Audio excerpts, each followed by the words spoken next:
planet is in peril, and we need to be bold. It's one of the reasons why I signed on to the resolution and co-sponsored the resolution for the Green New Deal. And there's a lot of people now that are blowing back on the Green New Deal. They're like, oh, it's impractical. Oh, it's too expensive. Oh, it's all of this. If we used to govern our dreams that way, we would have never gone to the moon. Governing our dreams. That was 2020 hopeful Senator Cory Booker today in Iowa, throwing his support behind Congresswoman Alexandria Ocasio-Cortez's proposed Green New Deal. And he's not alone. A majority of the announced or likely 2020 Democratic candidates have voiced support for the resolution.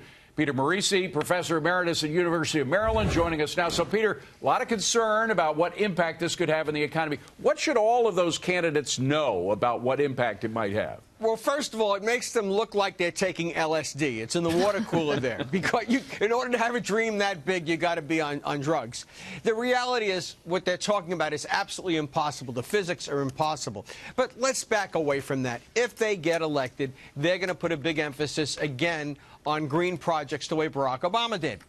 And they're going to boost the economy somewhat. After all, if you spend more money, like it's the same thing as if you built stadiums in all 32 NFL cities next year, you'd get more employment. But these investments won't work out. Unlike the stadiums, no one's going to show up. Remember all those solar panel deals that the President Obama had going, and the rail projects? I mean, Ocasio-Cortez wants to get rid of airplanes. How are we going to get from New York to Washington? How's she going to get to work? No, but if the Acela. Yeah, the Acela. It's going to be very crowded. It's going to be hard for the senators in Hawaii. Remember, they're going to run the Acela on solar power. So, you know, what are they going to do? Cover the whole state of New Jersey with solar panels? Germany tried to do this with a 30-year type target, and they found they couldn't keep up. They couldn't generate enough solar energy. But long term, all these bad investments made for political reasons, will have a very negative effect on the economy and make it more difficult for cities to accomplish the abatement they need to. Peter, I know that my colleagues are going to get into it with you about the economic side of this, but from looking at a political perspective, I cannot get over how quickly these Dem senators, who clearly they and no one on their staff bothered to read this, it was utterly ludicrous, the first version. I thought it was notable that none of the governors, and to be fair, no governors have announced, but no one in this sort of moderate governor lane came out for this yesterday. And I'm just thinking, where are the freaking staff members for these senators? Well, they're at the water cooler with the LSD, too.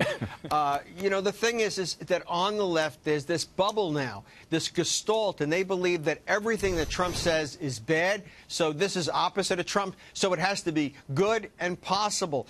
The reality is to go to a completely carbonless economy over 30 years worldwide requires 100 trillion additional kilowatts of electrical capacity.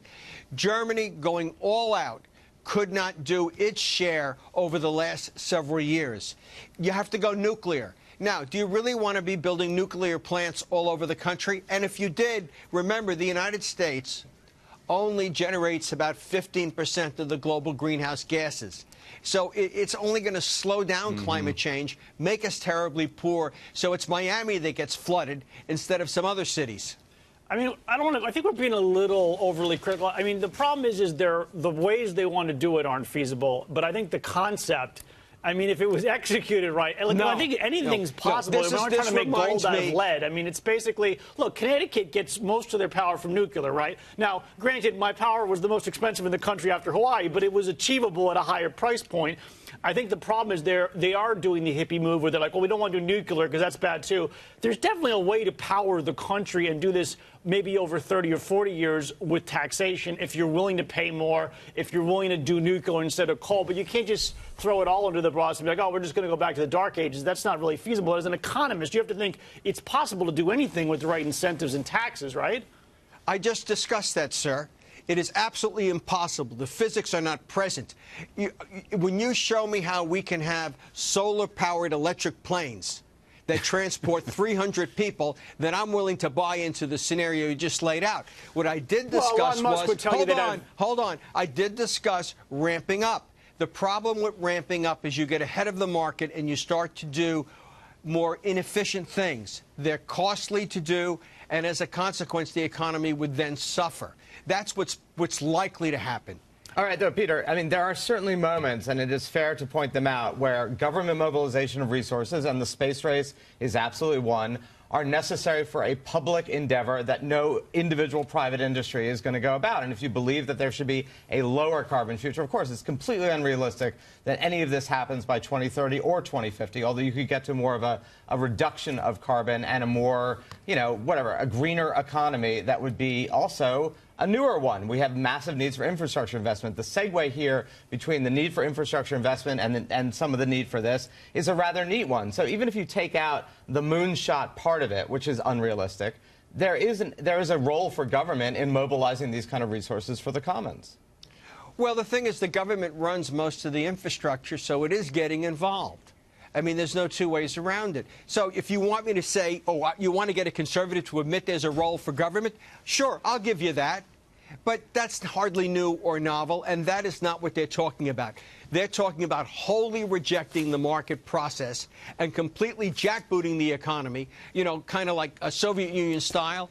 And if you do that at this scale and at this level, all I can say is start storing canned food in the basement. Because this economy is going to be so broke, you're going to be huddled down there. You won't have any fuel for you. You know, think about it. You're going to have to install heat pumps in every home in America that uses natural gas or fuel oil, sir. Yeah. So I'd suggest you start getting busy. Well, and it's not just about energy. I mean, part of it was, and I'm quoting from her plan, we're going to guarantee economic security for every American unable or unwilling to work. So all those people who don't want to work for a living are going to get guaranteed income by the government.